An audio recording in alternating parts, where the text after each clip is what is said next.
Hey, welcome in, welcome in. We are unboxing Jubilee today. Let's dive in. So thank you for joining the show here, the video here. We have Jubilee. I got her semi-recently from I'm trying to think what site. I added it to an order. Oh, I feel bad for not naming the place that I got it now, and I can't really remember. It wasn't. Yeah, I'm kind of having a brain freeze there. But anyway, we have Jubilee now. I'm excited to eventually play her. There's still some playthroughs I'm going through with Ghost Spider right now in our campaign. So I will see where we get when I actually get some playtime with Jubilee. So we're gonna unbox, right? Anytime you have these, it's gonna come with a little sticker and you're gonna open that up. Boom. So yeah, she is the final hero that I have that I just haven't gotten around to playing and unboxing. So looking forward to it. We're gonna open Jubilee up here and see what we have. So inside of here, we always have our insert. So we're going to take a look at that quickly. So right on the back of our little poster here, it's going to have some information about Jubilee. I'm not going to bore y'all with reading all that, but hey, this is cool. And so if you flip over, right, here's her card art, her little poster, all these things that I keep and will just never use, but I can't get rid of this. So we're going to set this aside and go ahead and look into our card pack here. And I'm actually pretty excited because I kind of forget the details of Jubilee for a lot of the parts. I know she does her shopping spree stuff and works with trying to use a bunch of different resource icons for when she's paying for stuff, but I kind of forget what else she comes with. So goes to show you how much I've been using her actual player cards, or not player cards, the different aspect cards that come with her. But hey, let's see it. So we have Jubilee. She's a 1/1/2 hero, 9 hit points, 5 hand size. You know, your typical. As far as hand size, hit points, you know, that 9 typically gains the squishy keyword. Her ability here is totally.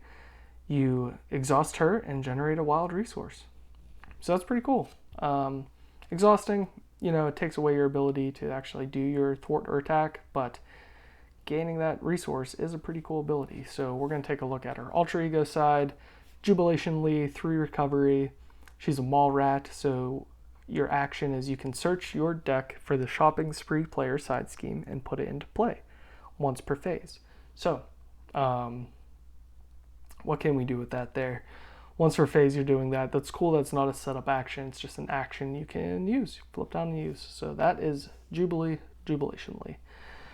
I don't think I realized her actual name was Jubilation Lee until probably when this got released, and I was like, oh, Jubilee, makes sense. So this brought in Wolverine as a hero specific ally.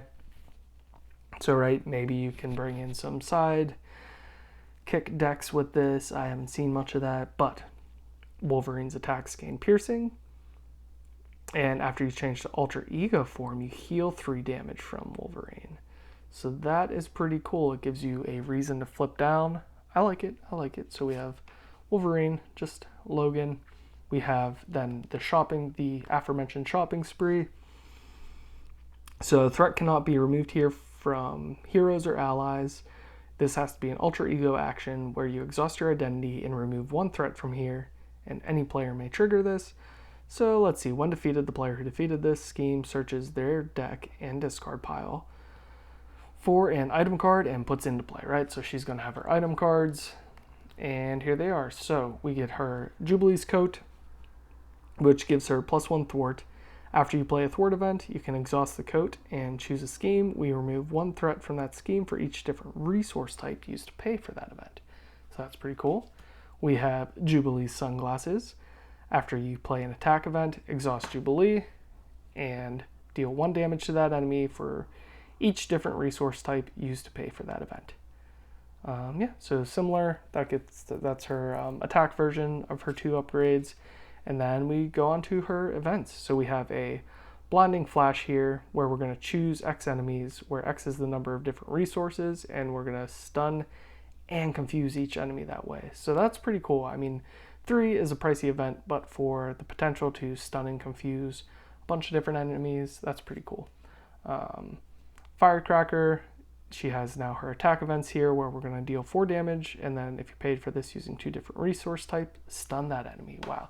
So she has a lot of stun and confuse, which is cool. She has 3 firecrackers. That's pretty crazy. And I'm assuming flashes of light will be the same. Yeah, so 3 flashes of light, where she removes 3 threat, and then same thing, or different, but you'll get to confuse enemies. So a lot of stun and confuse in this deck. I don't think I realized how much she had there. So now we have her grand finale, where 3 cost event, just one of these, you deal 2 damage for an enemy, and for each different resource used to pay for this card, choose an enemy and deal 2 damage to it. Okay, cool. So now you're dealing different damage to different enemies. That's a really cool thematic card where she's kind of popping her fireworks situation off.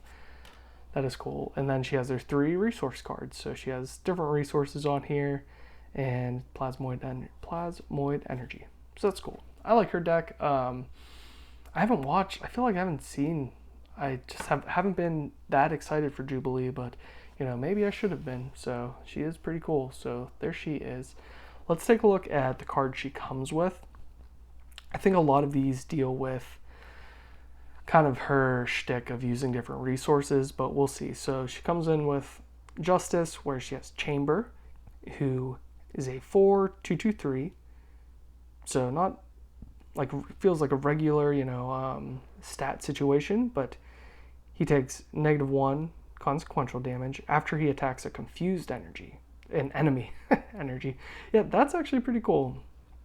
If you're basing a deck around confusing and you're using all the float like a butterfly stuff, her confuses, XYZ, Chamber can actually, stick around for a while. Husk, this uses her shtick, right? When Husk uses a basic power, spend up to 3 resources. If you spend at least 1 energy, she gets +1 to that power. Mental, heal 1 damage from her, or physical, ready her after the use. So that's a neat card too. I don't see these used too much, but I kind of would like to see decks based around these. Disguise is awesome from what I've seen. I'm glad I can actually unbox this and finally start to use it. So you exhaust Disguise and your identity, and you remove 2 threat from a scheme, right? So this is an action, so you can use this in alter ego form. Really cool. Love to see that. Waylay. So what do we get with Waylay? After your hero thwarts, deal 4 damage to an enemy, 7 instead if that thwart removed the last place threat from a scheme. So pretty cool. I feel like these types of cards I don't use all too often, but I mean, it'd be cool to actually put that into use. So now we have our 3 steps ahead. So for each different resource, it's a thwart. Each different resource type we use to pay for this card, choose a scheme and remove 2 threat from it. Yeah, okay, so this is very dependent, right, on using those different resources, but a 3 for 6, I mean, that's not great. I don't know if I love this card, but you have to use, it has the resources, that different ones that you have to use. And then, right, you can spread it around to different schemes, but it's tough. I don't know. And then we get our Generation X. Each X-Men character gets +1 thwart while making basic thwart against this scheme. That is really cool. And then when this is defeated, each player may search their deck and discard pile for an identity-specific event and add it to their hand. Yeah, this is... Wait, an identity-specific event. Okay. I'm trying to think where that can come in handy, but...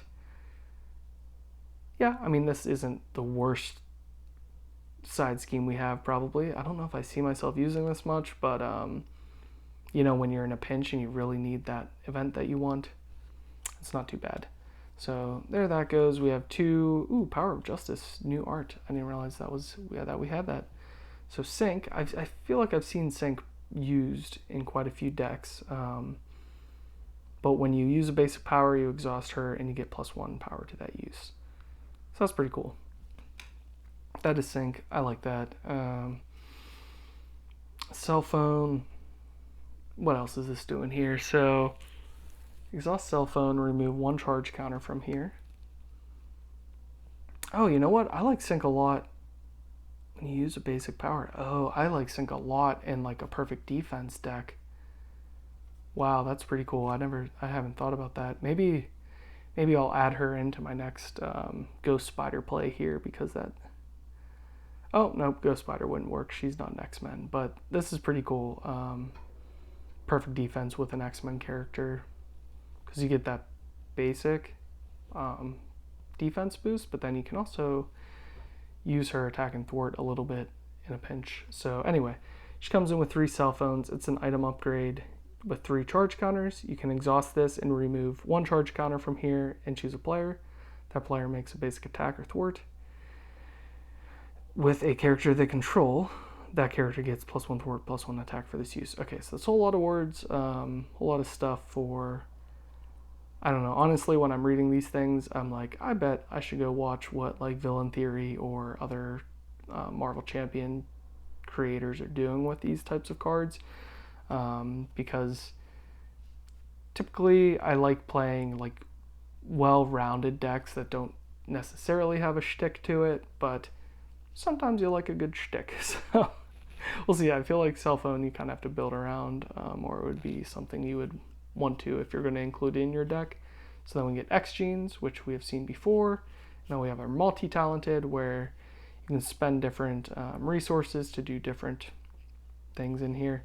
And then an unlikely duo is Jubilee and Wolverine, where you can confuse an enemy, deal 4 damage to a confused enemy.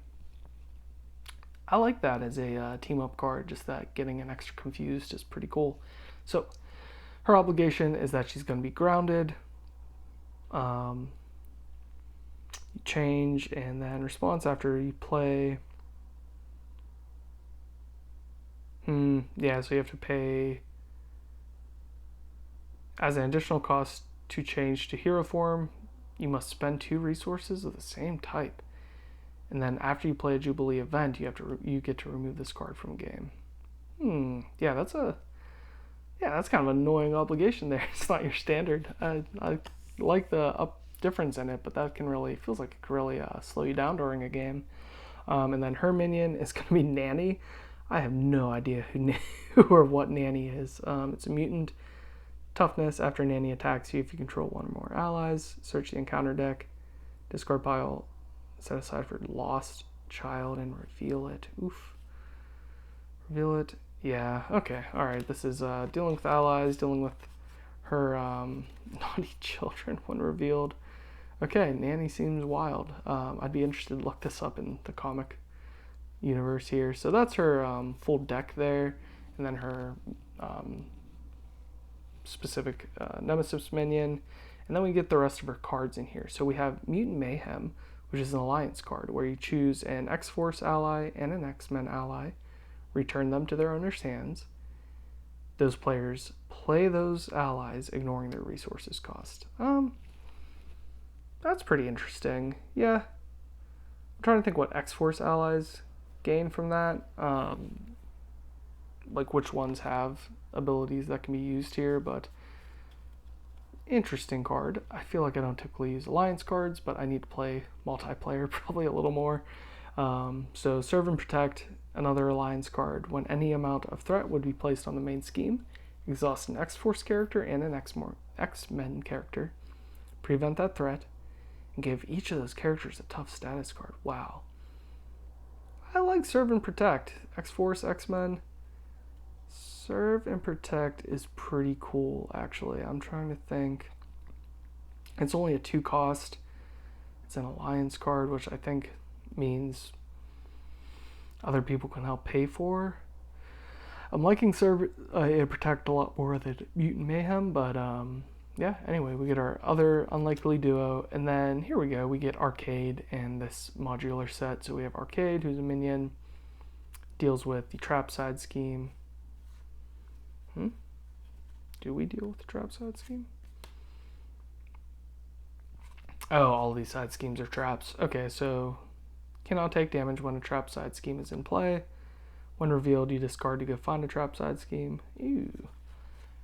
Let's see. Alright, a trap, hinder 1.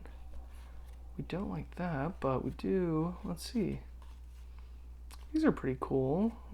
When defeated, the player who defeated the side scheme takes 2 damage. Oh no, we don't like that. The player who defeated the side scheme is stunned. Oh no.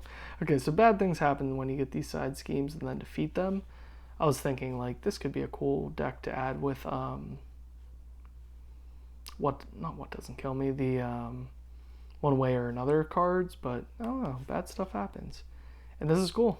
Sharks with freaking laser beams on their head. That is some pretty cool card art. What? That's awesome. Because Overkill is underrated. That's cool. So this is his the Arcade set, modular set. That's pretty cool. I like that. So all in all, that is Jubilee.